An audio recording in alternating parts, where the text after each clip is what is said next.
Bienvenidos y bienvenidas a la mesa redonda sobre diversidad de géneros escénicos en las salas alternativas. Soy Olga Fraile. Actualmente trabajo en Cuarta Pared, una de las salas de Macomaz, realizando labores de gerencia, coordinación y programación. Y comentaba que quería aprovechar, así robando un poco de la mesa, para agradecer el cariño que hemos recibido tras recibir el Premio Nacional. En especial el cariño y las felicitaciones que recibimos desde las asociaciones el martes pasado.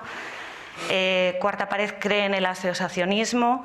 Estamos y participamos en todas las que podemos, en unas más activamente que en otras y también depende del momento, pero tenemos muy claro que sin la pasión, sin la persistencia, sin el trabajo, sin la resiliencia de las asociaciones, pues Cuarta no habría podido hacer el recorrido y el camino que ha hecho. Entonces, bueno, queremos que quede constancia del agradecimiento y del reconocimiento a las asociaciones y que este premio pues también es de ellas. Voy a pasaros a presentaros a quién va a participar en la mesa, que son a mi derecha, con camisa de cuadros roja, Álvaro Moreno, que en su vertiente artística es actor, cantante, pianista, compositor, y en su vertiente gestora es socio fundador y director artístico de Nave 73 desde su arranque hace más de 7 años. Aquí a mi lado, con camisa gris, sudadera gris, Israel Giraldo, es técnico superior en animación sociocultural, actor, ha pasado por la experiencia de tener una compañía propia y ha realizado trabajos de dirección actoral. Actualmente es gestor cultural del espacio El Umbral de Primavera. Y Ana Camacho, que está vía Zoom. Hola Ana, ¿cómo estás? Ana es arquitecta y gerente del Teatro del Barrio, forma parte del grupo Motor, que tiene como objetivo el diseño, definición, el establecimiento de estrategias y puesta en marcha del proyecto de gestión cultural del Teatro del Barrio desde el año 2013. Os voy a comentar un poquito cuál será la dinámica de la mesa. Lo primero que queremos hacer es lanzar a través del chat una pregunta para la gente que está al otro lado, que es, la voy a decir un poquito despacio para que la pueda escribir Ángel o Senia en el chat, que es, ¿qué información consultas y te resulta útil a la hora de escoger qué espectáculo irás a ver? Las personas que estáis aquí, pues también podéis ir pensando sobre esta cuestión. Al final, pues le pediré a Ángel que nos destaque alguna de las respuestas del chat y como habrá también un tiempo para que charlemos las personas que estamos aquí presentes, pues también podréis expresaros en este sentido si queréis. Lo primero que vamos a hacer es que cada uno de los participantes y de las participantes hablen un poquito sobre su proyecto brevemente y a continuación pues yo haré una serie de preguntas que espero que sean pues motores para el debate sobre el tema que nos ocupa.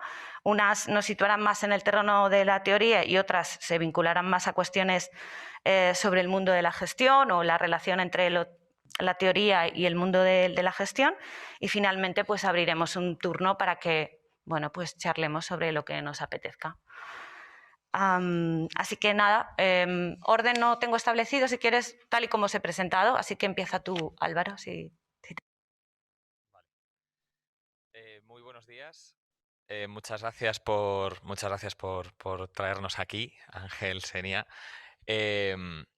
Yo soy gestor de Nave 73, soy el director artístico. Somos 4 personas que llevamos este proyecto: Rocío Navarro, Alberto Salas, Ana Pedrosa y yo mismo. Y lo que tiene Nave quizá de especial en su nacimiento es que nació, pese a ser sala alternativa, que suelen hacer en general casi todas como compañía con espacio o escuela con espacio, nosotros nacimos con una vocación directa de sala de exhibición. Nosotros no tenemos una productora, es verdad que tenemos una compañía asociada con la que trabajamos sobre todo en la escuela, que es Grumelot, pero nosotros como espacio tenemos la vocación de programar cosas que creemos que son necesarias o que forman parte de nuestro lenguaje o creemos que se pueden exhibir. Él tiene varias patas el proyecto, ya decimos, sobre todo las patas que están funcionando ahora principalmente son la sala de exhibición y la escuela. La escuela pues nació, como casi todas las escuelas, como una posible pata económica y después se convirtió en una escuela de creación contemporánea que nos está dando muchas alegrías, que es un proyecto muy, muy bonito. Y luego la sala, que empezó como una sala de exhibición sin saber muy bien por dónde queríamos ir, con el tiempo se está especializando en 3-4 líneas principales, sobre todo relacionadas con la búsqueda de lenguajes escénicos, ¿vale? Con la cuestión más artística de la cosa. Y no quiero enrollarme mucho más. Es un proyecto que todavía sigue formándose, sigue buscando su camino, sigue buscando sus realidades y que va cambiando, supongo que, y espero que siga cambiando permanentemente en función de los cambios que demanda tanto la situación mundial como la sociedad. Gracias. ¿Quieras? Yo soy Israel. La oratoria no es lo mío, por eso lo traigo todo apuntado. Bueno, formo parte del Umbral de Primavera, un proyecto que inició allá por 2014 Viviana López Doinel. Yo me uní al carro hace 4 años y medio y bueno, nos hacemos llamar Vivero Diverso Cultural. Y creo que eso define más o menos nuestra política de acción. Poco más que decir. Gracias. Ana, cuando quieras.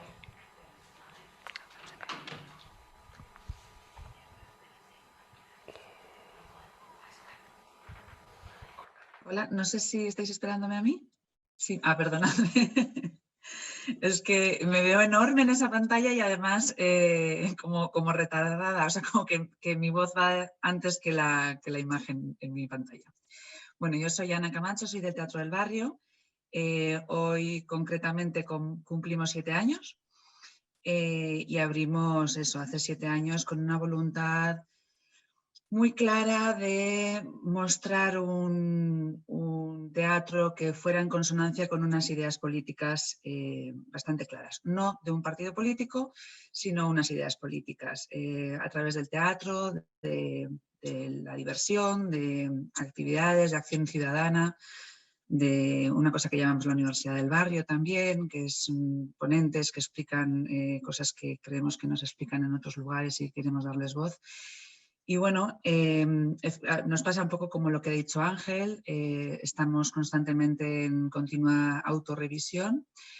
Y bueno, yo casi diría que lo más característico de nuestro teatro es que una de las cosas más importantes que nos pareció era que que el contenido debía, o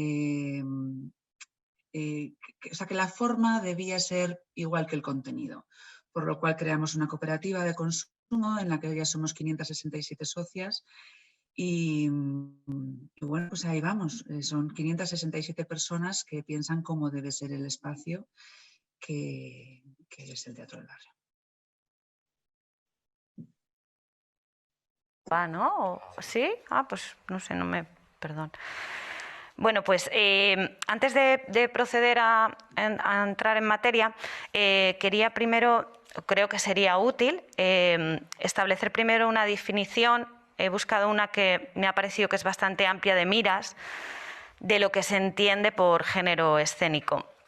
Es la acuñada por Patrice Pavis y, bueno, la leo, es un poquito larga, pero vamos a ello. Según este autor, el género escénico está constituido por un conjunto de codificaciones que informan sobre la realidad que la obra escénica supuestamente representa. El género nos da una indicación sobre la realidad representada, suministra una cuadrícula de lectura, establece un contrato entre la obra escénica y su lector o lectora, entendido lector o lectora como la persona que asiste a la representación escénica. Siempre no estamos hablando de la obra impresa en papel, sino en este caso es la representación. Al detectar el género, el lector o la lectora tienen en cuenta un número de expectativas, de figuras obligadas que codifican o simplifican lo real, que permiten a los autores o autoras no recapitular las reglas del juego y del género que se suponen conocidas por todos y todas, que les autorizan a satisfacer pero también a desbordar estas expectativas. Es decir, que pueden desmarcar su obra del modelo canónico. Toda obra escénica sería a la vez una concreción y una desviación del género. Buscar el género es siempre leer el espectáculo aproximándolo a otros espectáculos y en particular a las normas sociales e ideológicas que para una época y un público determinados constituyen el modelo de lo verosímil. Es decir, lo engarza con el concepto de contexto, del contexto de ese momento. Entonces, la primera pregunta que os quiero lanzar es ¿cómo se relaciona vuestra organización con el concepto de género escénico? ¿Cómo comunicáis a vuestra audiencia o a vuestro... Bueno, audiencia me parece un término bastante amplio como para que abarque todo. La relación que tenéis con los géneros escénicos. Quien le apetezca. Vale, pues vamos a abrir el melón. Desde nuestro punto de vista, en general, los géneros escénicos, bueno, esto sí que es una cuestión personal. Para mí los géneros escénicos siempre los he ubicado como escolástico que soy en mis estudios hasta que llegué a donde estoy ahora, en un código, en una codificación, sobre todo a nivel dramatúrgico, que es como se tiende a estudiar los géneros teatrales, tipo tragedia, comedia, un poquito clásicos, de hecho ya muy arcaicos, que luego realmente a la hora de poner en escena me parece acertadísima la definición de Paví, pero porque lo pone en contexto. Creo que no se puede separar, cuando ubicamos géneros escénicos a la hora de verlos, no se puede separar de la codificación del lenguaje que tenemos en ese momento en la sociedad. Frente a eso, que es tan voluble, tan permeable, tan cambiante, que es lo interesante, en la sala tendemos a pensar mucho en el código del lenguaje escénico. Es decir, los lenguajes escénicos que se utilizan. Es verdad que Nave 73 nació como con una idea un poco mixta, sin una definición concreta que va forjándose con el tiempo. Entonces, nosotros, por ejemplo, las líneas de exhibición que tenemos sí que se ubican muy claramente en determinados lenguajes escénicos, no tan claramente en un género, que es como más ambiguo, pero sí, por ejemplo, las obras tenemos una línea muy concreta de experimentación y ruptura de lenguajes escénicos, donde frente a lo arcaico que tiene la definición clásica de género dramático, tenemos toda una línea de lenguajes de movimiento que no se ubican en esa idea de... O sea, una pieza de danza es una tragedia. ¿Por qué no puede tener su definición dramatúrgica, de dramaturgia de movimiento? Tienen otros códigos, pero ubicamos lo social en algo que ya siempre está escrito y existe toda una gran amalgama de lenguajes escénicos que no tiene una fácil ubicación. Entonces, una línea, por ejemplo, en nuestro caso es la ruptura de lenguajes escénicos, la experimentación sobre esos límites entre espectador, espectadora y espacio escénico y, por supuesto, todos los lenguajes relacionados con el movimiento. Otra sí que la podíamos considerar otra de las líneas de exhibición un poquito más clásica, que lo que vendríamos a entender como teatro alternativo al uso, pero ¿qué género es ese? No sabría ni definirlo. Y luego sí que es verdad que tenemos una obra que son las que llamaban antes trasnoche o golfas, que las tenemos a las 9:30 de la noche, o sea que tampoco es un drama, pero que ahí sí que son géneros más... o sea, lenguajes más inteligibles, más fáciles, una relación más sencilla con el espectador, urbanita, cercana y actual. ¿Vale? ¿Qué lo llamas comercial? Eso puede ser peyorativo. ¿Qué lo llamas género dramedy, que se ha puesto muy de moda ahora, las dramedias? Pues sí, podría ser algo así. Pero claro, ¿en qué lo ubicas? ¿Cómo nos relacionamos con esa idea de género cuando el código que nosotros manejamos ni siquiera lo tenemos definido? Entonces preferimos siempre hablar de lenguajes escénicos a la hora de explicar algo. Entendemos el género como sala, como una forma de llegar a un lenguaje común para que todas las espectadoras puedan entendernos cuando hablamos de algo, pero creo que se está utilizando como una definición de lo que te gusta o no te gusta, una definición de lo que quieres ver o no quieres ver, y no como un código de entendimiento. Creo que nos estamos propasando en ese sentido. Es una sensación que tengo. De todas formas, a la hora de comunicar, Rocío, que está aquí, que es la jefa de prensa, probablemente después pueda decirnos cómo en la comunicación nos dice que no. Pero bueno, luego en la forma de relacionarse con la comunicación creo que es algo que yo no estoy tan cerca y creo que es otro mundo, porque tienes que encontrar códigos comunes. Y me parece muy importante el código común para entendernos, pero creo que falta definición en ese código común. Por ahí, nosotras, desde el umbral, lo que lanzamos es a las compañías, es, ¿qué nos quieres contar? ¿Qué quieres que contemos? ¿Qué cuentas? Y fíjate, pues ayer, haciendo un balance, os cuento los 6 temas, llamémoslo tema, temáticas que se ofrecen desde el umbral, que nos vuelcan las compañías. O sea, están nuevas dramaturgias, feminismos, autoficción, temática LGTBQI+, teatro inmersivo, psicodrama, claro, es que... Y seguimos. ¿De qué hablamos cuando hablábamos de género? Claro, ayer Javier Ortiz, en la mesa redonda de financiación privada, especificaba que, bueno, yo voy a una empresa y les ofrezco un género teatral, y yo dije, coño, ¿de qué género hablas? ¿De qué hablamos cuando hablamos de género? ¿Del academicista? ¿O ampliamos el abanico desde nuestras salas?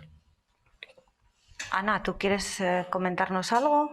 Sí, yo casi diría, a mí me pasa lo contrario que a Álvaro. Yo no soy estudiante de Derecho, no soy, o sea, perdón, de teatro, vengo de otro lugar, ¿no? Y entonces a mí lo que me pasa es que el género, más que una ayuda, o sea, por un lado nos parece desde el Teatro del Barrio, yo creo que además es bastante compartido en general desde todas, por un lado nos ayuda porque creemos que el público necesita clasificar lo que estamos, pues lo que hablaba Álvaro también antes de la comunicación, ¿no? Como que el público necesita saber un poco a qué es lo que va a venir a ver, pero por otro lado creemos que limita mucho y que clasifica demasiado. Cada vez creemos más en que las cosas deben ser mixtas o que son mixtas. No es que deban ser, sino que es que cada vez que clasificas algo en un género estás como dejando de lado otras cosas. Entonces al final lo clasificas en el que más parece ser, ¿no? Es como que ¿qué es lo que más tiene? ¿No? Es lenguaje, o sea, es un teatro de texto, es arte del movimiento, es danza, es familiar. Pero claro, al final todo está bastante mezclado. Creemos que es un poco como un corsé el clasificar en géneros. Bueno, al respecto de esto yo quería comentar que, reflexionando un poco sobre esto, que bueno, siempre está un poco encima de la mesa, pero claro, nos encontramos con esta realidad tan compleja y luego administrativamente la administración es binaria absolutamente, es teatro o danza y no se reflejan otras posibilidades, ¿no? Entonces, bueno, y circo, pero es muy limitado. Entonces, bueno, lo dejo ahí y avanzamos con otra pregunta y luego, pues bueno, hablamos. La segunda pregunta es, ¿creéis que está o que debería estar en el propósito de espacios y de organizaciones como las vuestras el cuestionamiento, la regeneración, la reasignación, la agitación de los géneros escénicos? Que bueno, un poco ya creo que hemos contestado que sí, ¿vale? Si es así, ¿qué herramientas de gestión creéis que son las apropiadas para este propósito? Y que a lo mejor ahora no tenéis, o sí tenéis, o... Sí las tenemos. Bueno, tú te metes en la página web de Teatro del Barrio y es muy específico el mensaje y es muy directo. Y es agitador. Te metes en la web de Nave 73 y ves su perfil y es agitador. O sea, yo creo que ahí está la comunicación y las líneas político-estéticas de cada uno de nuestros espacios. Es que ahí que estamos hablando, ¿de géneros o de focos? ¿No? O sea, al final es casi qué es lo que queremos que contenga lo que estamos mostrando, qué es lo que queremos transmitir. Luego otra cosa es el cómo lo transmitimos. Entonces, en el Teatro del Barrio, por ejemplo, tenemos muy claro el qué es lo que queremos transmitir, ¿no? Queremos en general, no es que el 100% de lo que mostramos sea así, pero sabemos que queremos hablar del pasado, del presente, para pensar en un futuro que consideramos que es mejor, ¿no? Pero eso no es tan claro como, ¿eso es un género o eso es un fondo, un qué es lo que quieres transmitir? Y luego el cómo lo transmites, pues dependerá de la compañía, de quién lo transmite, ¿no? Y cómo lo quiere transmitir. Entonces, ahí es esa mezcla la que yo creo que nos incomoda cuando hablamos de géneros en el Teatro del Barrio, por ejemplo. A mí hay una cosa que dijo antes Israel que es yo creo una de las bases de nuestra forma de trabajar, que es tú llegas a la compañía, nosotros claramente al no tener una línea definida tan clara como puede tener un Teatro del Barrio, que tiene como una base muy clara, nosotros no tenemos una línea estructural, se va definiendo con el tiempo y tiene que ver con esa revolución artística, con esa búsqueda de dónde va lo artístico principalmente, y luego utilizamos lo social, la reversión sobre todo al barrio, pero siendo así, el primer contacto que tenemos con un proyecto que nos llega a nuestras manos es ¿qué quieres contar? ¿Qué necesitas contar? ¿Qué me remueves a mí para contarme eso? Entonces yo lo que hago es comunión con el proyecto y me remueve, inevitablemente. Entonces, es como un movimiento en ola. Creo que el género, entendiendo un poquito con la definición anterior, que es que me la quedo como mía, la de Patrice, el género lo que es una herramienta para transmitir ese movimiento interno. Es, digamos, la definición de esa herramienta, de esa forma de explicarlo. Por eso en mi caso y en mi cabeza, que soy muy cuadriculado, tiene que ver más con el uso del lenguaje escénico, con los códigos escénicos que vas a utilizar. Porque luego al final, con toda esta amalgama de géneros que tenemos, lo que acabas es teniendo casi una idea de género individual, de cómo recibo yo esa pieza. Entonces yo como persona individual lo codifico en una cosa, en un género, en una palabra que todo el mundo más o menos entiende o tiene en la misma amalgama. Entonces nuestras herramientas de gestión para esa agitación que nos define, que es parte de nuestra base como proyectos, son por un lado de la didáctica, en cuanto a la búsqueda de un lenguaje común para definir o para no definir, para romper, que eso lo veremos después, creo. En nuestro caso está muy dirigida en la escuela. En la escuela se dan todos los recorridos de rupturas de lenguajes escénicos de final del siglo XX, principio del XXI, para tener herramientas para luego hacer tú lo que quieras, pero con criterio. Y la segunda que tenemos es la comunicación, que es creo que la gran herramienta que tenemos casi todas las artes, que las artes no podemos no ser comunicativas, lo dijo ayer Mercedes, o sea, no pueden no ubicarse en ese movimiento comunicativo. Entonces, el uso de la palabra a la hora de comunicar algo y encontrar un nexo común entre la gente que lo está recibiendo y nosotros es la que nos puede dar un poquito de definición en lo que queremos que sea el género escénico. Si queremos romper con ello y abolirlo, o queremos que el código sea común y que sea permeable y que sea múltiple, o lo que queramos. Creo que esas son las dos grandes.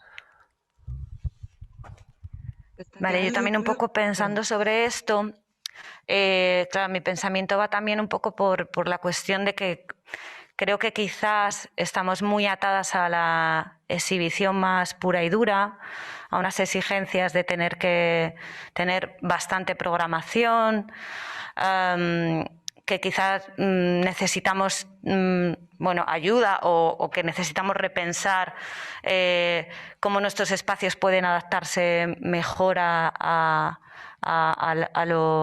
los géneros, a los lenguajes híbridos. Entonces, bueno, yo creo que quizás sí que necesitaríamos repensar un poco esta cuestión. No lo sé si estáis de acuerdo o no. Bueno, otra cuestión que quiero lanzar es si las reglas del juego y del género escénico se suponen conocidas por todos y todas, ¿consideráis que la audiencia conoce esas reglas o que ni siquiera es necesario que se conozcan, o el público y la audiencia sabe bien lo que viene a ver aunque no pueda clasificarlo y da igual? En los casos en los que creáis que sea necesario conocerlas y no se conozcan, ¿cómo puede ayudar la figura del mediador cultural? ¿Habéis tenido experiencias en este sentido? ¿Sí? ¿No? Venga, me voy a arrancar.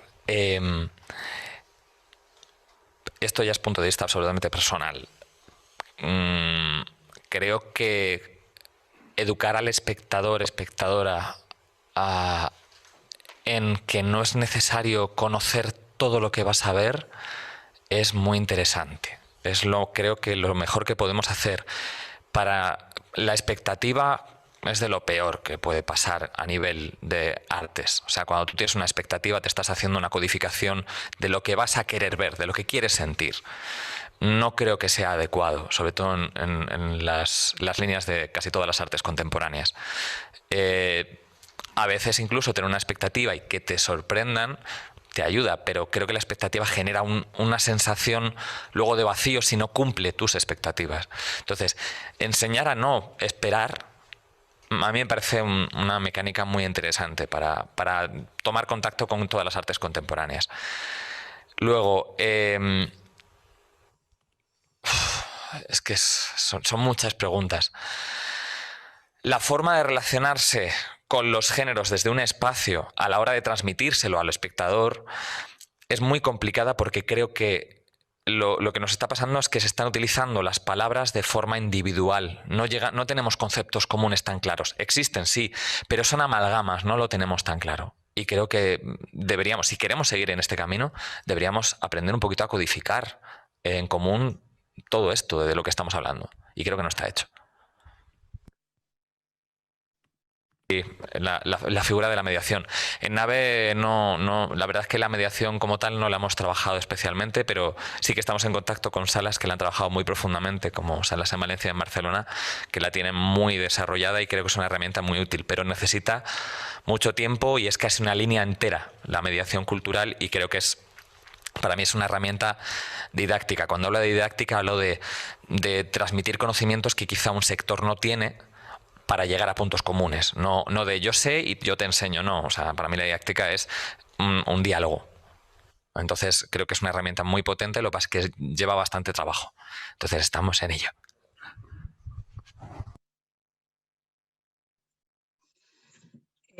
Ana. Sí, yo creo que sí, que el público sabe cuando hablamos de géneros. Yo creo que el público sí que sabe. Lo que pasa es que quizás no tiene una clasificación exactamente igual que otros espacios, ¿no? Yo creo que los géneros los utilizamos para comunicarnos con el público, para decirles qué es lo que van a venir a ver, ¿no? Qué formato tienen, ¿no? Cuál es la forma. Y luego los utilizamos también para presentarnos a subvenciones, para meternos en redes, para diferentes cosas, ¿no? Y te encuentras con que en realidad en cada espacio esa clasificación es un poco diferente. Entonces, bueno, yo creo que sí que lo conocen, lo que pasa es que estoy de acuerdo en que estaría muy bien romper un poco con todo esto. Y no es fácil el cómo romper con todo esto. Creo que la figura esa del mediador sería estupenda para hacer este trabajo. Creo que es una asignatura pendiente en casi todas las salas de teatro, esa figura y que, bueno, pues esta asignatura que siempre intentaremos llegar a ella, pero no sé si conseguiremos, pero sí estoy de acuerdo en que yo no sé hasta qué punto nos hace falta esa clasificación o creemos que nos hace falta esa clasificación.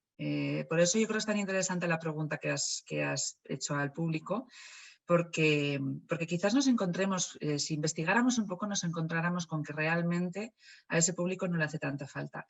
Aunque es cierto que hay ciertos géneros que atraen mucho más público que otros. O sea, que hay géneros difíciles de vender, aunque luego lo que quieran contar sea muy interesante, ¿no? Que yo creo que también ese es otro temita.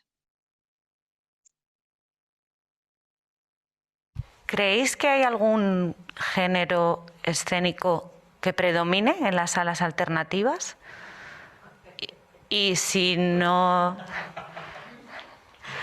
Y si es así, ¿por qué? ¿Por qué predomina ese género escénico sobre otros y otros no no están tan encima del escenario. Perdón, para los que nos estáis viendo en directo, es que ha habido una risa de público muy marcada y me ha hecho mucha gracia ante esta pregunta.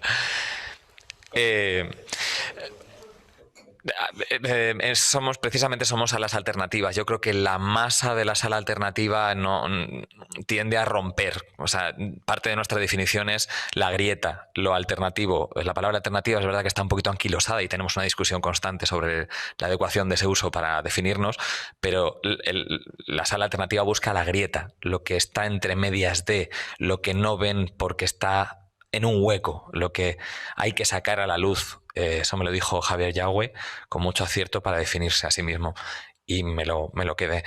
Entonces, en ese sentido, tendemos a no tener tantos lenguajes predominantes, pero creo que sí. Sí, creo que evidentemente hay un lenguaje de teatro de texto, se ve en los circuitos que creamos a nivel nacional, un lenguaje de teatro de nuevo, no es un género, es un lenguaje escénico. El teatro de texto al uso predomina con mucha diferencia y luego, sin embargo, los estudios que estamos haciendo últimamente nos dicen que no necesariamente es el que más asistencia tiene. Tenemos un prejuicio muy marcado sobre que esto funciona mejor. No. Que sea más fácil de vender porque en nuestra cabeza en el código está más claro, no quiere decir que sea mejor para comunicar o mejor para la asistencia de público. En el mundo escénico, evidentemente, el teatro de texto, la comedia al uso, comedia de boulevard que llaman, así yo arcaico y escolástico que soy, es la predominante en general y la que más ríos de público, pero evidentemente si tú no rompes ese ciclo vicioso entre la comunicación de lo fácil y de lo predominante, de lo que más funciona, ¿cuántas comedias francesas más vistas del año hay cada año? O sea, no, es una constante. Entonces, quizá comunicar eso de forma repetitiva crea una sensación, falsa o no, de que hay algo que siempre funciona mejor. Creo que evidentemente lo más sencillo en nuestro caso, esa línea más urbanita cercana, es más fácil de hacer accesible a un público generalista, pero yo creo que ese es el círculo que tenemos, es ahí donde tenemos que incidir, tanto la labor de didáctica, de relación, de comunicación mutua, como la de comunicación literal, de espectáculos, es donde tenemos las armas para romper esa relación. Y sobre todo hacer más vínculo con el espectador, ese secreto, para poder llegar ahí, creo. También somos un compendio de disciplinas, este tipo de salas, y creo que las espectadoras vienen a ver ese compendio, esa amalgama, no una línea directa, puntual, específica, ¿no? Nosotras, a ver, no sé si se me oye bien, sí, ¿no? Nosotras dividimos en nuestra página web las cosas en teatro, danza, poesía, familiar y música. Yo creo que son como nuestras grandes diferencias y yo creo que claramente predomina lo que etiquetamos como teatro. Y es cierto que sí sentimos que hay ciertas clasificaciones que nos cuesta un poquito más vender al público que otras. Creemos que la danza, la poesía a veces cuesta un poquito más, hace falta más trabajo en comunicación para conseguir llenar la sala, ¿no? No sé si eso dice algo. Yo diría y luego el gran porcentaje de lo clasificado está dentro de teatro, o sea, el mayor porcentaje con gran diferencia. Claro, ¿qué es teatro, no? ¿Eso es un género? Pues no lo sé, pero ahí está, ¿no? O sea, yo creo que sí, que las salas alternativas, algunas están más especializadas en danza, pero en general van más a ese lugar, que luego, por supuesto, es un híbrido, como estamos hablando todo el rato, ¿no? Que no es una cosa tan teatro de texto, ¿no? No es tan clasificado, pero sí. Bueno, voy a lanzar el tema de la virtualidad y los géneros escénicos.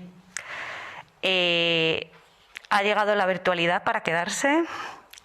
¿Cómo se relacionará con los géneros escénicos que a priori son presenciales, de los que estamos hablando, ¿no? En los que la presencialidad es un factor clave? ¿Cómo creéis que va a afectar todo este tema de la virtualidad? Bueno, yo creo que ha venido para quedarse. Bueno, ha venido. La vemos ahora. El videoarte el videoarte viene de los 60. Yo espero que se quede. Yo espero que se quede. Vamos a ver. Es que estamos empezando. El videoarte hace mucho que las artes como arte visual ha sido, vamos, es muy antiguo y tiene un recorrido que nos da 1000 vueltas, pero como formato que se integra en las artes escénicas, es verdad que ha habido mucho experimento, pero de forma tan marcada por lo inevitable de la pandemia no ha ocurrido hasta ahora.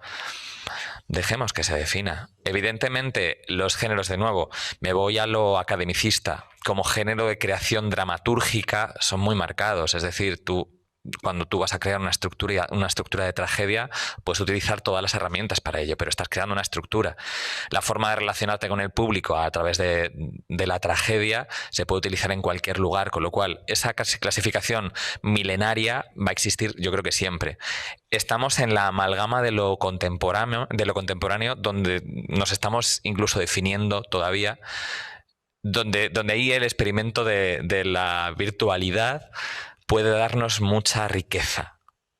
¿Sabes? Eso no llega para quedarse, para sustituir. Evidentemente, esa es la discusión eterna. Cuando llegó la tele, dije, no, Dios mío, llegó la tele, se va a ir el teatro a la mierda. No, mentira, nunca. O sea, jamás vamos a poder evitar esa necesidad de uno, otro y una comunicación. Pero eso se puede hacer desde lo virtual. Con lo cual, todo el conflicto que tenemos ahora con los géneros lo vamos a tener con lo virtual. Creo, es mi sensación. Pero nos puede aportar a veces, a ver qué ocurre, pero nos puede aportar a lo mejor un poquito más de luz porque es una relación a lo mejor más limpia o incluso más complicación porque es una relación que crea otros códigos. No lo sé. Yo tengo sentimientos encontrados, la verdad. A mí me resulta, no sé muy bien, y eso que estoy hablando a través de una pantalla en esta reunión. Pero vamos, tengo sentimientos encontrados porque por un lado a mí me parece que las artes escénicas, para mí casi lo más valioso de las artes escénicas es la presencia y el contacto, no solamente durante el tiempo del espectáculo, sino también el antes, el después, el vino de después. Me parece que son muy importantes, ¿no? Entonces, pero luego por otro lado tengo una madre maravillosa que cuando el confinamiento se hartó de ver teatro a través de una pantalla porque le gusta mucho el teatro, se sentía con ganas de verlo y lo disfrutó muchísimo. Entonces es cierto que me produce sentimientos encontrados porque me parece que por un lado elimina esa parte tan gustosa de la presencia y del tacto, ¿no? y del sonido directo. Pero por otro lado me parece que hace el teatro accesible las artes escénicas, disculpadme, las hace accesibles a las personas que no pueden acercarse. Por lo tanto, eso me parece algo muy valioso y que ojalá llegue el momento en el que pueda haber un mix adecuado para que se puedan cumplir las dos cosas. ¿Son las artes vivas otro género escénico o son el no género? Patapum.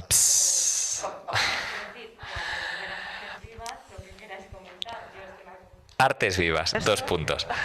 Vale. Es que el problema de las artes vivas es que están en discusión sobre su propia definición y evolucionando a una forma, o sea, es como tener una masa que de golpe saca un tentáculo para un lado y se mueve a toda velocidad porque es un mix de todo que tiene que ver con lo performático.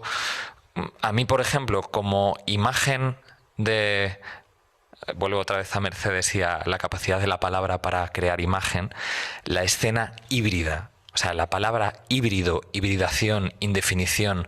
La palabra vivo es una cosa muy marcada, pero artes vivas es verdad que los arcaicos también dicen, pero es que el teatro ya por sí es un arte viva. Bueno, sí, vale, cariño, todos nos conocemos y sabemos de lo que estamos hablando. Pero la palabra híbrido, escena híbrida, escena indefinida, ese lugar mixto, me gusta más. Y creo que estamos hablando de esa misma amalgama. Desde mi punto de vista, las artes vivas se están definiendo, creando y deshaciéndose mutuamente todo el tiempo. No creo que sea un género, sino una especie de amalgama que a lo mejor ni siquiera necesita palabra para definirse. Simplemente decir, este es el lugar o lo que dices tú, el no lugar. Desde mi punto de vista, con las artes vivas dejemos que caminen porque tienen un recorrido muy largo, muy grande, y creo que intentar acotarlas puede coartar esa búsqueda. No sé, codificar lo demás. Cuando ya la gente dice artes vivas, unos pensarán, jo, los raritos de siempre. Otros pensarán, bueno, no voy a entender nada. Otros pensarán, pues, como espectador, ¿qué es esto? No sé, me genera siempre curiosidad. Caminen. Es lo que más me gusta de eso. Que caminen y veo, o sea, si es que no es definitorio, o sea, es que vuelven a ser un compendio de disciplinas. Entonces, que se defina. Voy a decir una última cosa, de nuevo con las palabras y punto de vista. Voy a hacer un símil muy raro, pero el amor, ¿vale? El amor para mí es una palabra que se utiliza como código genérico para definir una amalgama de cosas que cada uno siente de una forma absolutamente diferente. O sea, las artes vivas o la definición que se quiera para esa amalgama y esa definición general van a ser lo mismo. Escoger una palabra para definir... Esto es lo más cerca que estoy de definir las artes vivas. No sé. Pues para mí es lo mismo. O sea, dejemos que caminen hasta ver. Pero yo creo que no deja de ser un poco de lo que llevamos hablando todo el tiempo, ¿no? Al final es una mezcla de muchas cosas, ¿no? Entonces, luego cada cual lo expresará de su manera y con su forma. Pero al final es un poco lo que estamos hablando desde el principio. Las artes escénicas están bastante vivas, ¿no? Por eso nos cuesta tanto clasificarlas. Y bueno, yo un poco a este respecto sí que pues he leído un poquito sobre artes vivas para prepararme un poco la mesa, y un poco lo que siento es que las artes vivas lo que han hecho ha sido revolucionar y que nos ayudan muchísimo a crecer a los otros, sí, desde el punto de considerarlo un género escénico, que tampoco lo sé a ciencia cierta, sí lo es, ¿vale?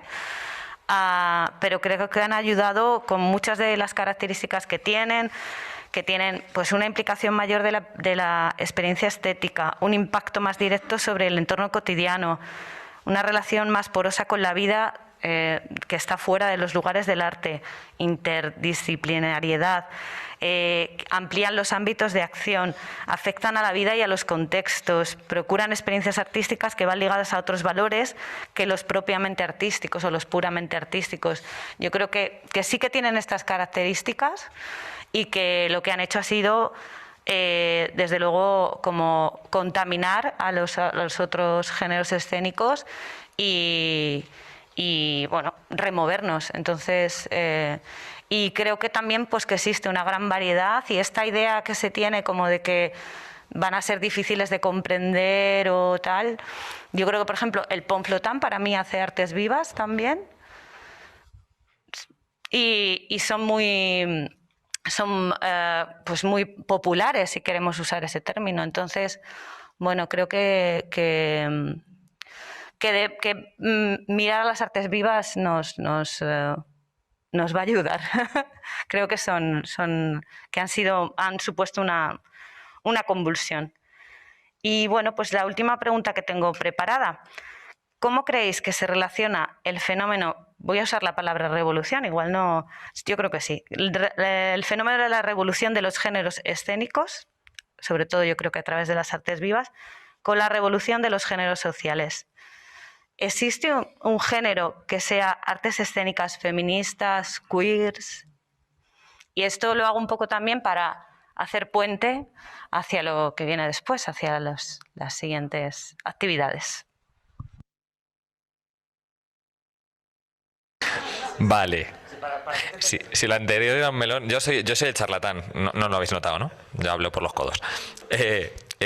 Si anterior era un melón, esto ya no sé qué es. Esto es la sandía gigante. Muy acertadamente, además me lo he agarrado y me lo he quedado aquí en el corazón, lo ha dicho antes Israel, que cuando cuando han intentado ver qué tipo de lenguajes, qué cosas cuentan como grandes temas en su espacio, salía el feminismo, el LGTBIQ+, como cosa que cuenta. Como, ¿podemos definirlo como género? Bueno, ahí está. Bueno, espero las patadas después, yo lo digo y ya está. Si el teatro feminista es un género, quizá ahora sea necesario, igual que el mundo queer y el abolicionismo del género futuro. Si existe, bienvenido sea, como género, si creemos que existe, pero que espero que no se quede. Porque si se queda, quiere decir que la brecha sigue ahí. Entonces, puede existir, puede ser buscado más que existir. Podemos estar intentando buscarlo como elemento de reflejo de un problema, pero desde el punto de vista, de nuevo, academicista, como género no creo que tenga mucho sentido, a no ser que realmente se cree todo un lenguaje alrededor del feminismo, que todavía está por definir si se está creando un lenguaje alrededor del feminismo o del mundo LGTBI, o está utilizando todos los géneros ya existentes para contar una línea problemática, con lo cual sería una muestra social, ¿vale? Un reflejo de un problema social, no un género por sí mismo, creo. Y de nuevo, si existe y se crea una línea de lenguajes alrededor del feminismo, el LGTBI+ y el queer, espero que sea para que desaparezca lo más rápido posible, porque superemos esas barreras. Y la otra pregunta se me ha ido, que es... la relación con los géneros sociales. La revolución de géneros escénicos y la revolución de géneros sociales. He hablado sobre el amor como palabra de definición, pues estamos en las mismas. De hecho, cuando nos hemos reunido para hablar un poquito de qué vamos a contar, salió naturalmente hablar de géneros, ya la ambivalencia de la palabra género para el hecho escénico como para la definición social es muy obvia en el castellano. Entonces,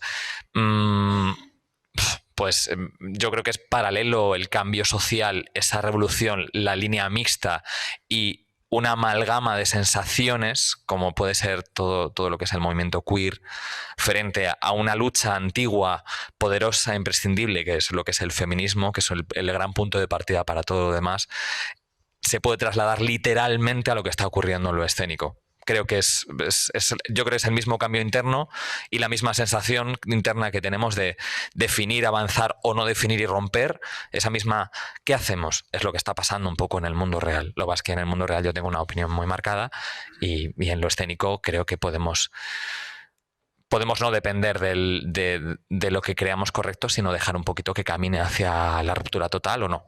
En lo social creo que hay otras cosas primordiales que son los derechos básicos de una lucha histórica, por encima de casi cualquier otra cosa. Pero bueno, eso ya nos metemos en jaleos complicados. No, pero también forma parte de esa pulsión política, ¿no? Vosotras tenéis el festival Iguales, es como guay. O sea, desaparecerá con el tiempo. Pero el Iguales es un género.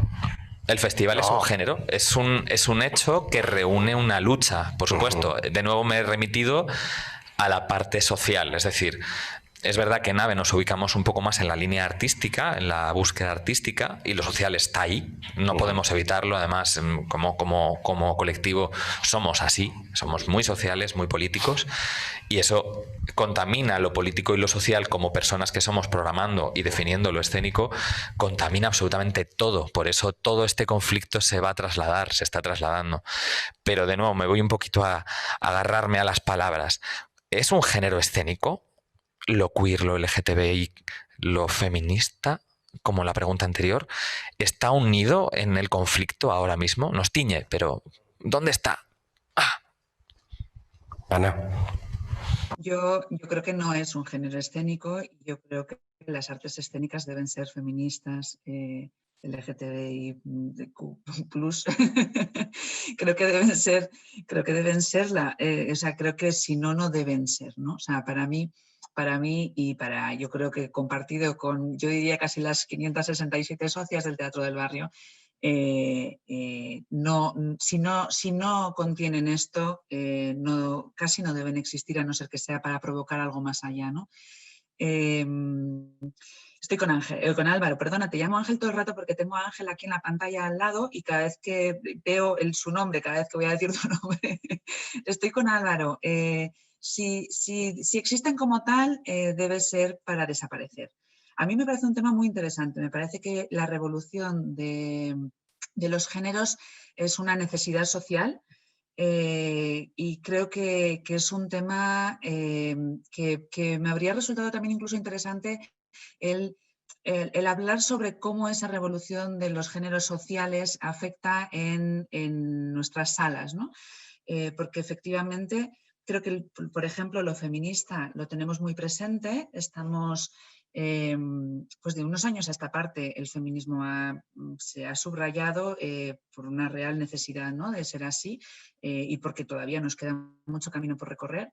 Pero creo que no solamente ocurre esto con el feminismo, sino también con esa otra revolución más general, ¿no?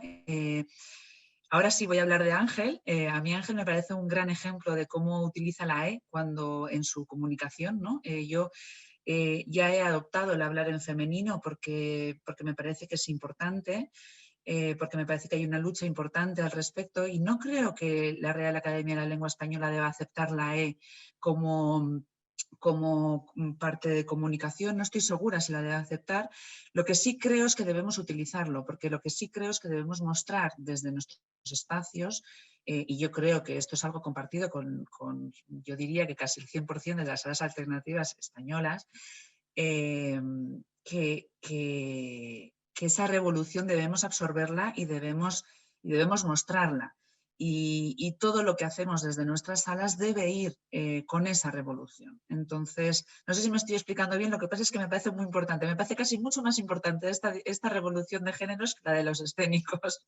Entonces, bueno, pues me entra, ¿no?, la vena de defensora, pero sí, me parece que es muy interesante, que debemos absorberlo, que probablemente sí es una revolución que se genera a la vez, porque gracias a no sé muy bien qué, empezamos a cuestionarnos cómo queremos que sean las cosas, empezamos a cuestionarnos qué es lo que queremos transmitir, qué es lo que queremos recibir, qué es lo que no queremos recibir, ¿no? Yo tengo clarísimo que si yo entro en una sala y me empiezo a encontrar con algo que es absolutamente machista o absolutamente discriminatorio, a no ser que sea una cosa muy interesante y que lo que esté haciendo es cuestionarse todo eso y lo entienda desde ese lugar, si no, yo voy a salir de ese espacio porque no lo quiero recibir, ¿no? Entonces es importante.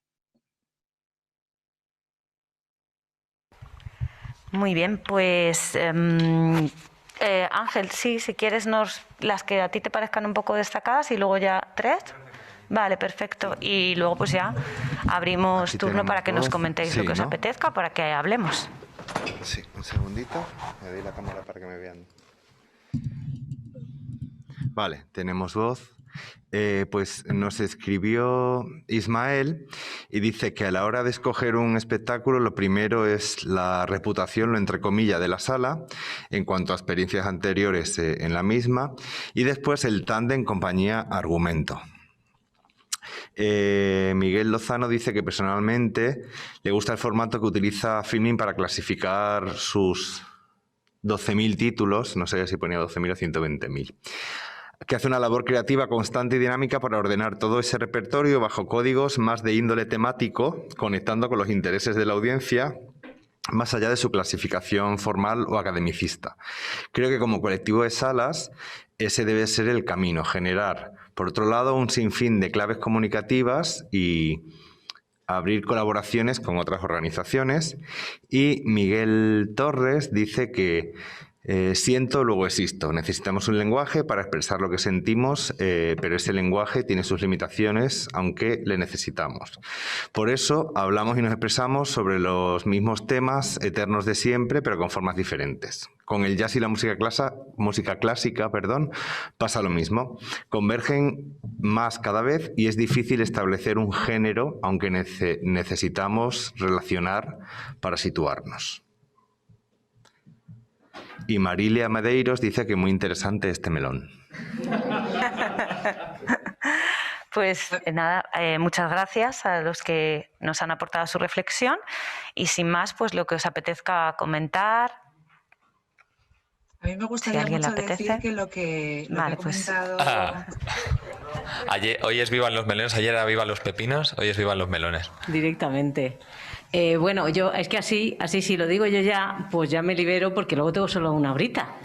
Y a mí la horita me sirve para poco, es muy poco, lo tengo todo comprimido. Entonces mejor lo vamos dejando claro, lo voy dejando claro. Bueno, solo quería decir dos cosas en las que es la temática que va a venir después, que habla del género. La palabra género está clara que es el género gramatical de algunas lenguas, sobre todo las lenguas que provienen del latín, y eso son lenguas genéricas, se llaman así, de género. Y significa que se subdividen en dos, porque hay un binarismo gestionado en el mundo mundial donde somos 49% de hombres, 51% de mujeres. Somos la mitad de la población, las mujeres. Y por esas razones, unos señores, porque fueron unos señores, así como antes de los griegos, incluso antes de los egipcios, incluso un poquito antes, pero eran señores, porque las mujeres, alguna sacerdotisa habría por ahí, decidieron que Rosa Rosae tenía que ser Rosa Rosae y se hizo el género. Pero eso nada tiene que ver con el sexo. ¿De acuerdo? Eso es género gramatical. Igual que los géneros que estamos en la escuela escolástica estamos decidiendo, que es género de teatro, de danza, todas estas cosas que habéis tratado ahora maravillosamente, porque esta palabra igual se puede diluir un poquito en la experiencia del siglo XXI y podemos pasar a definirla de otra forma también para que los agentes comunicadores, como son la televisión, el cine, la estructura arquitectónica del teatro, pero también las artes escénicas de calle, que creo que están un poquito olvidadas aquí, pero bueno, lo puedo entender porque esto lo gestiona Macomat y eso no es la calle, entonces lo puedo entender.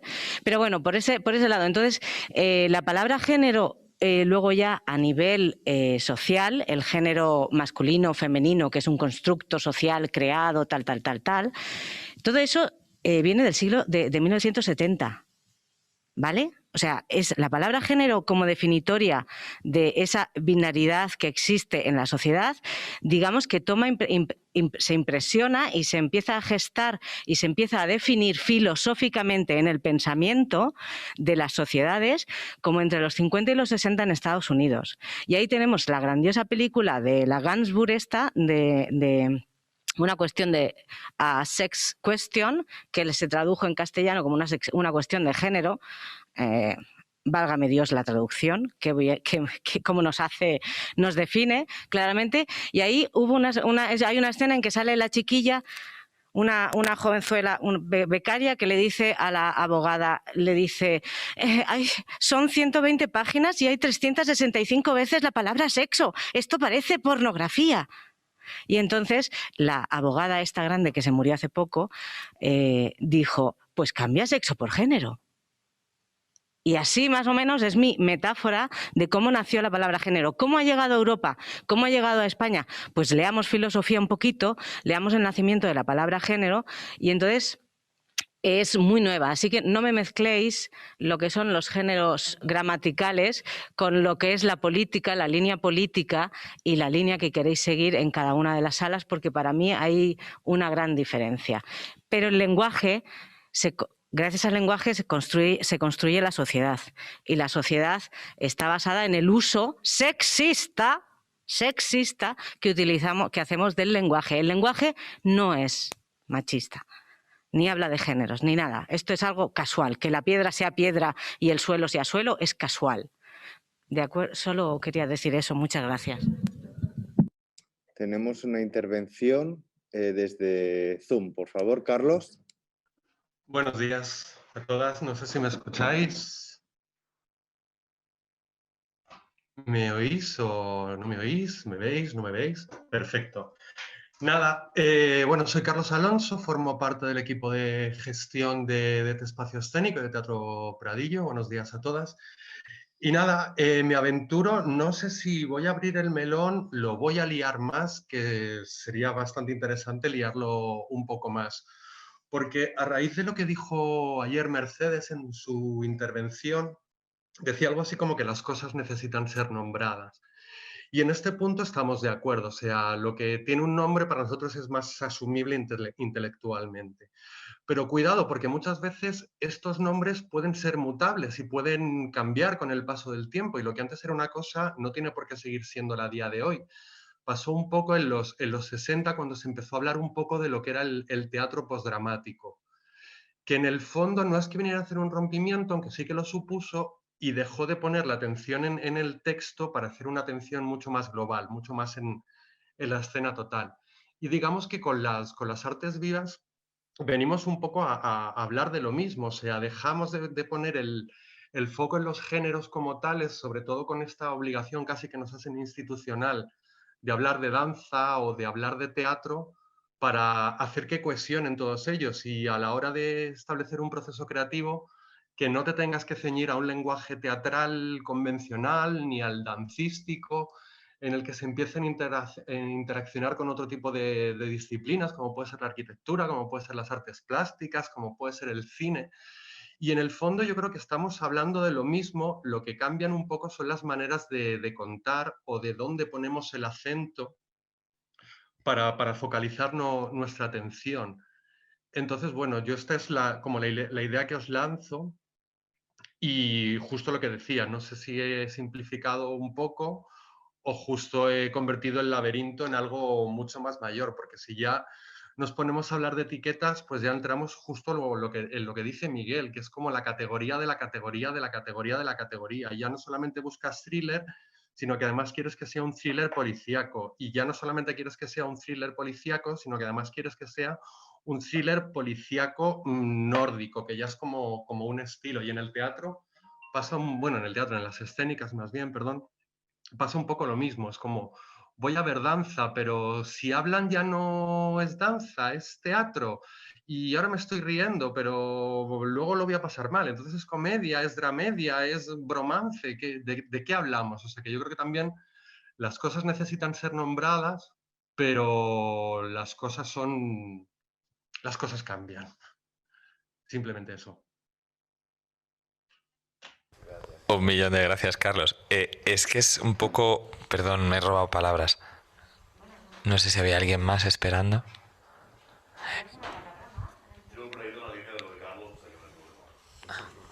Vale, sí. Acaba de comentar Álvaro Caballes, que está aquí, que estará en las mesas de después, que iba en la misma línea su argumentación. Es verdad, Perdón, un de beso, nuevo me Álvaro, remito no te a las veo, pero palabras te de oigo. Mercedes también y a mi propia forma de entender la comunicación. Perdón, ¿hay alguien? Ah, perdón, Ana.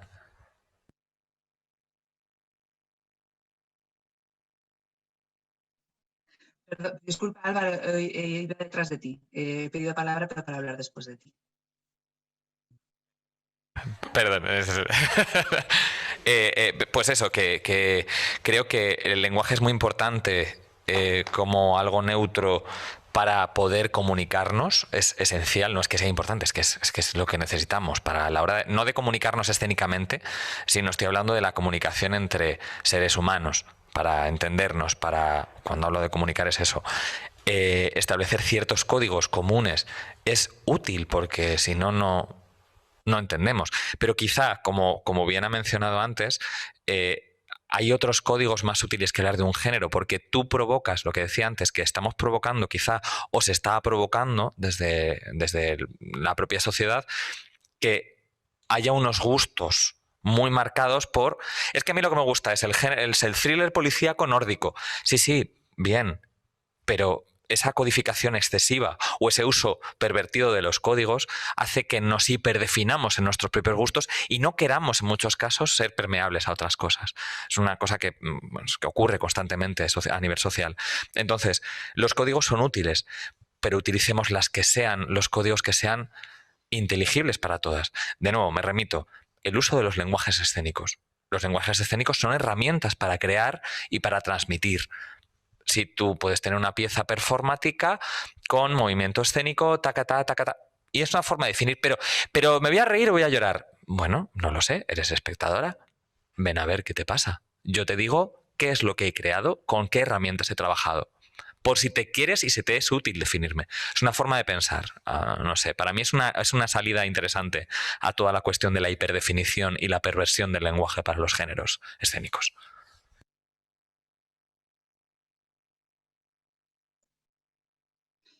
Yo quería agradecer, o sea, por un lado me siento un poco como, a mí cuando me invitaron a esta mesa, yo pensé que íbamos a hablar de los géneros, no sé si lo estoy diciendo bien, Mamen, pero los géneros sociales que le estábamos llamando.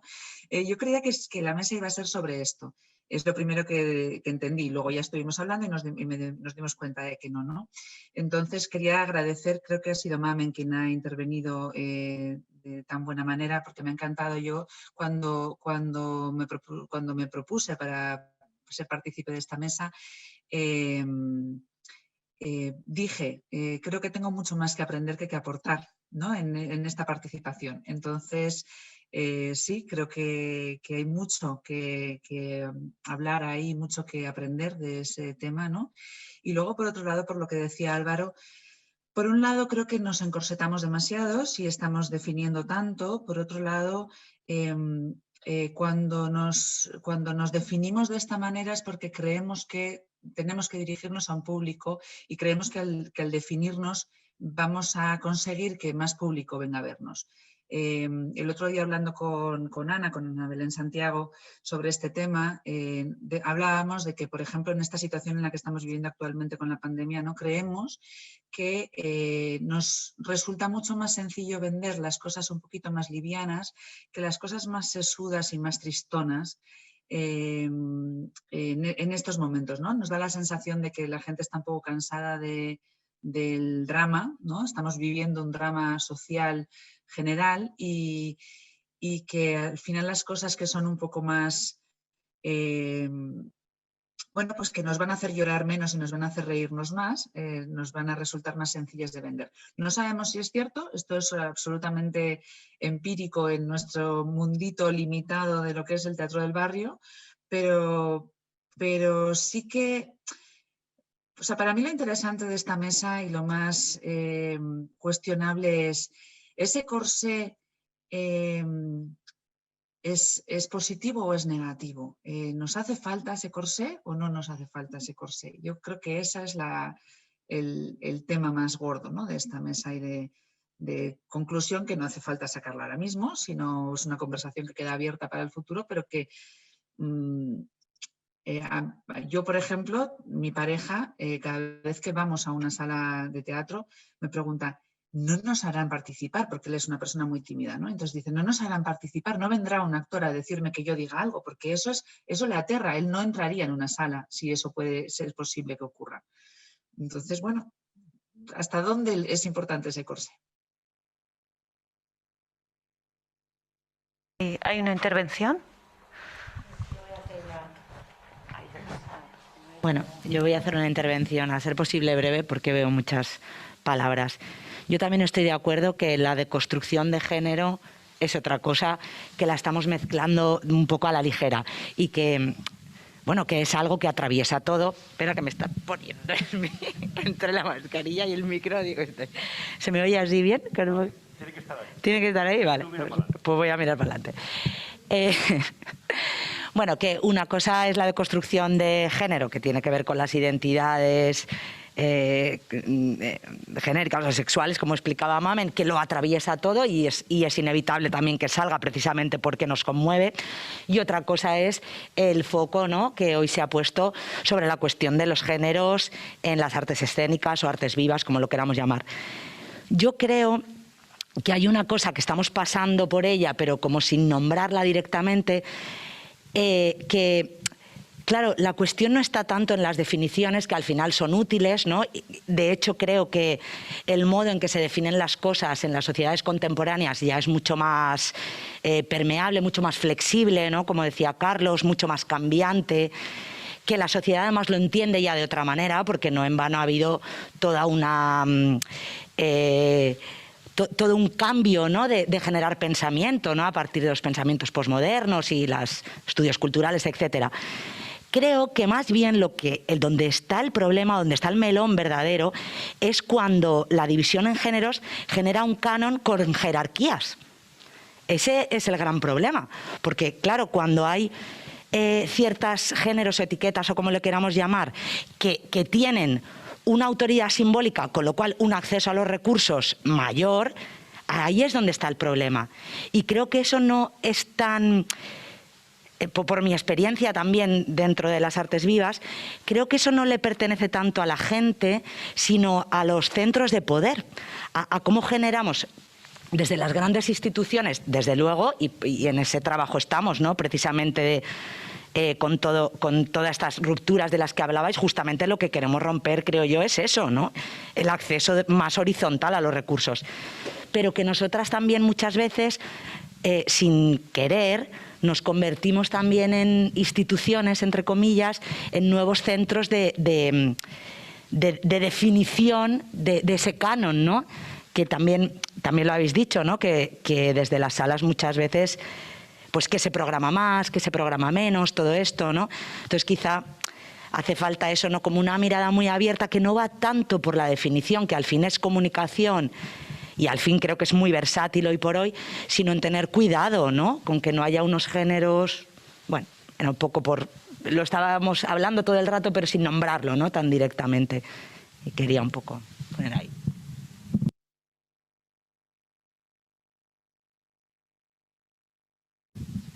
Hola, yo solo quería hacer una observación que no sé si está siendo una sensación mía particular y personal o hay gente que lo comparte junto conmigo. Me da la sensación de que se está hablando todo el rato de las palabras y del lenguaje como algo negativo, porque se están utilizando términos como corsé a la hora de estructurar, ¿no?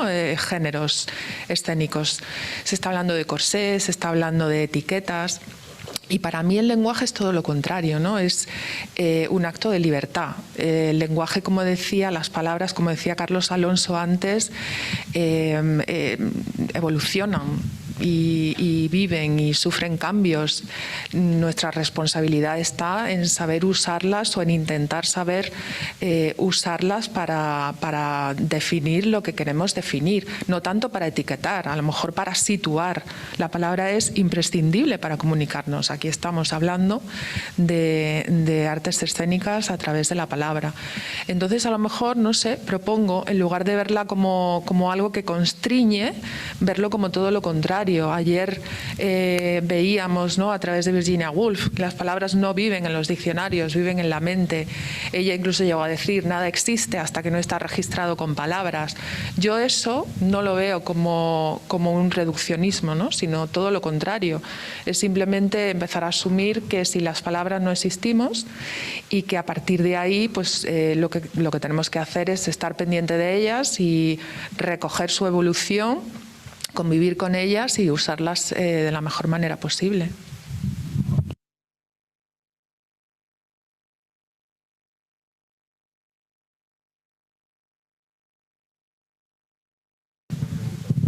Pues prefiero la online, porque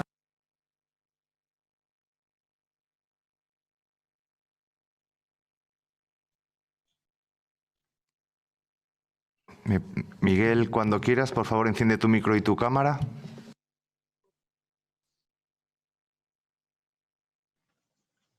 No, ya veía que iba fuera de tiempo y iba a desistir, pero bueno, voy a ser breve con arreglo a la intervención de esta última compañera. Efectivamente, la palabra es la herramienta más importante para comunicarnos y para expresarnos. Yo no digo que no, pero como cualquier otra herramienta se puede utilizar de mala manera. Se puede utilizar para encorsetar, se puede utilizar como herramienta de poder, se puede, etcétera, etcétera. Pero el problema no es la palabra. El problema es cómo utilizamos la palabra. Y la palabra es muy grande. Es una de las cosas más grandes que tenemos los seres humanos para poder comunicar y expresar. En ese sentido, no digo en mi anterior escrito que puse que fuera algo negativo, para nada, para nada. Lo que digo es que es limitada también. Lo que sentimos es muy complicado cuando a veces tratamos de definir, es muy difícil definir muchas cosas con el lenguaje, por eso hay divergencias a la hora de definir algo con palabras, porque la palabra tiene su limitación, pero en sí, ¿no? Es más grande lo que uno siente que lo que uno expresa, incluso con cualquier lenguaje. Pero necesitamos la palabra sobre todo para comunicar y para transmitir. Que luego ese uso sea torticero y se tergiverse con palabras, se utilice para todo lo contrario, pues también. Pero es una mala utilización de la palabra no tiene la culpa, nada más.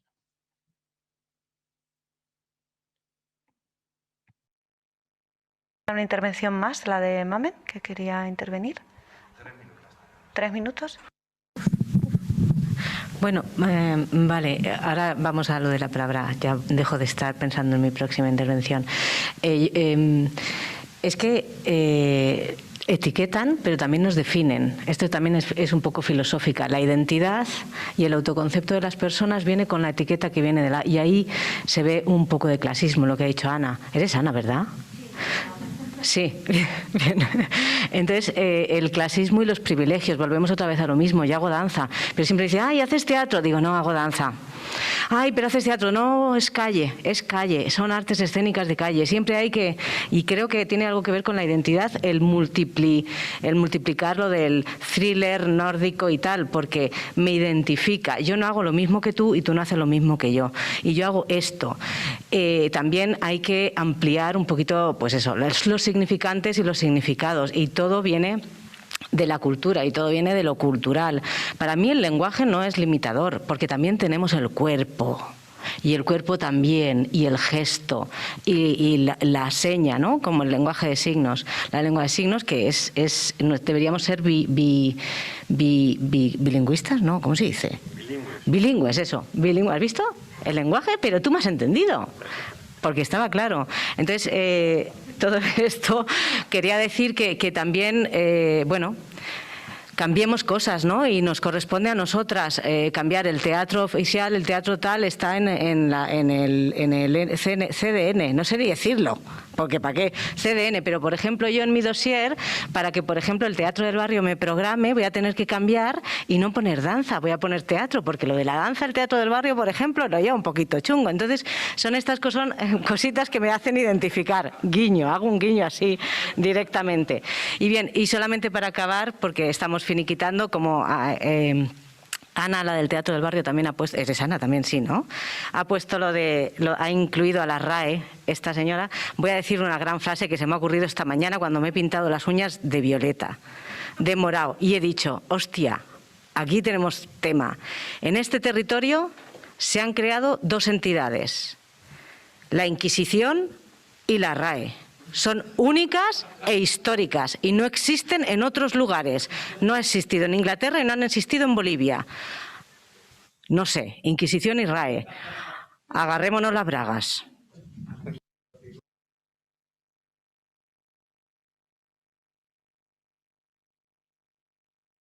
Vamos a Carlos, que va a intervenir ahora, y es la última intervención porque estamos ya casi, bueno, a un minuto de terminar. Bueno, voy a ser muy rápida, y después de escuchar las palabras RAE e Inquisición, creo que a la vez voy a ser un poco frívola. Entonces, una vez escuché, creo que era a Anabel Alonso, ¿no?, que le preguntaban que si no le daba miedo, que la estaban llamando mucho para trabajar porque estaba especializada en un tipo de papeles. Y entonces ella dijo algo así como de, mira, a mí que me llamen y ya me encargaré yo de ir demostrando. Pues con esto es un poco lo mismo, es como de, tú ve a ver cosas, da igual cómo las llames, y luego ya las metes en la caja que tú quieras y las llamas como tú necesitas llamarlas. Pero creo que es un concepto más personal que direccionado al decir, usted va a ver esto. Y ya está. A ver, ahora. ¿Se me escucha? Sí, bueno, yo quería hacer solamente un apunte con esto de los géneros. Tenía anotado aquí hablar del tema de las artes vivas como no género. Bueno, eso otro día. Solamente una cosa, también al hilo de lo que ha dicho Carlos, de llamar las cosas como tú quieras y así. En una entrevista que me hicieron para la Godot para hablar de los encuentros, yo mencioné una frase cuando me preguntan por el género, las etiquetas, ¿no? La pregunta que hacía Sergio era algo así como si son las etiquetas nos encorsetan, no utilizaba esa palabra afortunadamente, pero venía a decir algo así, ¿no? Y entonces yo le contestaba que tendemos, es lo que yo pienso, a etiquetarlo todo porque tenemos miedo a lo desconocido, ¿no? Y entonces yo frente al arte, a la cultura, una frase que a mí me ayudó mucho, que descubrí hace muchos años, de Fostel, un artista de los 60, bueno, el padre de la performance que acabó en Malpartida de Cáceres, al lado de mi pueblo, alemán, y él dice que son las cosas que no conocéis las que cambiarán vuestra vida. Entonces, bueno, animaros a todas a a arriesgaros con las cosas que no conocéis, porque por mi experiencia os aseguro que cambiarán vuestra vida. Nada más. Muchas gracias, ha sido un placer.